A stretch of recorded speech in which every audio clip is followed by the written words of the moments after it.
আসসালামু আলাইকুম। কুকিং হাউজে সবাইকে স্বাগতম জানাচ্ছি। আজ শুক্রবার, ছুটির দিন। বেশ অনেক দিন পরে সকালবেলা ভর্তা ভাত রান্না করব খাওয়ার জন্য। আর আজকে যে ভর্তাগুলো তৈরি করব, এই ভর্তাগুলো খুবই সিম্পলভাবে তৈরি করব। সকালের নাস্তায় খাওয়ার জন্য আমি মাঝে মধ্যে এভাবে ভর্তা ভাত তৈরি করি। আমি এখানে পরিমাণ মতো করে আলু নিয়ে নিয়েছি, আর আলুর খোসা ছাড়িয়ে আমি এরকম গোল চাক চাক করে কেটে নিয়েছি। এতে করে আলুটা খুব তাড়াতাড়ি সেদ্ধ হয়ে যাবে। আর নিয়েছি পেঁপে। পেঁপেটা আমি এরকম লম্বা ফালি করে কেটে নিয়েছি। আর নিয়েছি মিষ্টি কুমড়া। মিষ্টি কুমড়াটাও আমি এরকম একটু মোটা করে কেটে নিয়েছি। সাথে নিয়েছি কাঁচামরিচ।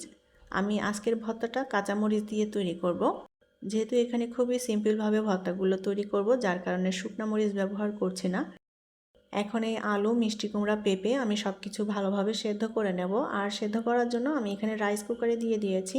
রাইস কুকারে আমি ভাতের জন্য চালটা ধুয়ে বসিয়ে দিয়েছি। ভাতের সাথেই আমি এই সবজিগুলো সেদ্ধ করে নেব। ঢাকনা দিয়ে ঢেকে এখন ভাতটা রান্না করে নেব, সাথে সবজিগুলোও সেদ্ধ হয়ে যাবে। ভাতটা রান্না করা হয়ে গিয়েছে, আর এদিকে সবজিগুলোও সুন্দর মতো সেদ্ধ হয়ে গিয়েছে। এখন আমি কাঁচামরিচগুলো তুলে নেব একটা বাটিতে।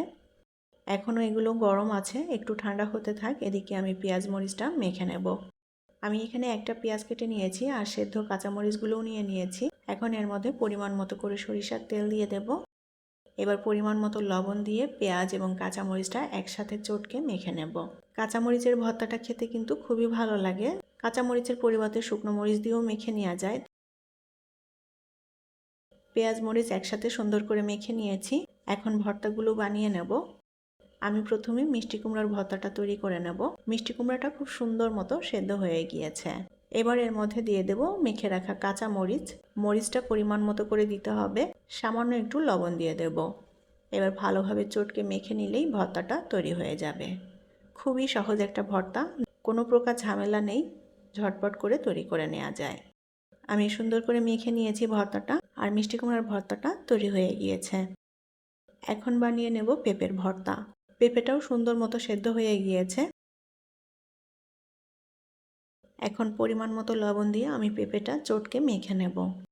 পেঁপেটা আমি একেবারে মিহি করছি না, একটু দানা দানা রাখছি। পেঁপেটা একটু দানা দানা রেখে ভর্তা করলে খেতে ভালো লাগে, তবে চাইলে মিহি করেও নেওয়া যায়।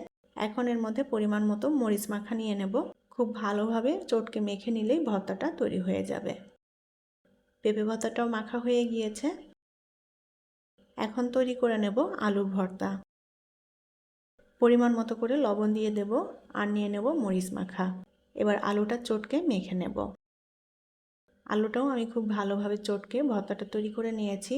খুবই সহজ তৈরি করা এই ভর্তাগুলো, কোনো প্রকার ঝামেলা ছাড়াই তৈরি করে নেওয়া যায়। আর এই কাঁচামরিচের ভর্তাটা খেতে কিন্তু খুবই ভালো লাগে। তো আমার সবগুলো ভর্তাই তৈরি করা হয়ে গিয়েছে। আলু ভর্তা, পেঁপে ভর্তা, আর মিষ্টি কুমড়ার ভর্তা। গরম ভাতের সাথে এই ভর্তাগুলো খেতে খুবই ভালো লাগে। আর এই ভর্তার সাথে খাওয়ার জন্য এখানে মসুরের ডাল আছে। গরম গরম ভাত, ভর্তা এবং মসুরের ডাল সকালের একটা জম্পেশ খাবার। পরবর্তী রেসিপি দেখার আমন্ত্রণ জানিয়ে বিদায় নিচ্ছি। আল্লাহ হাফেজ।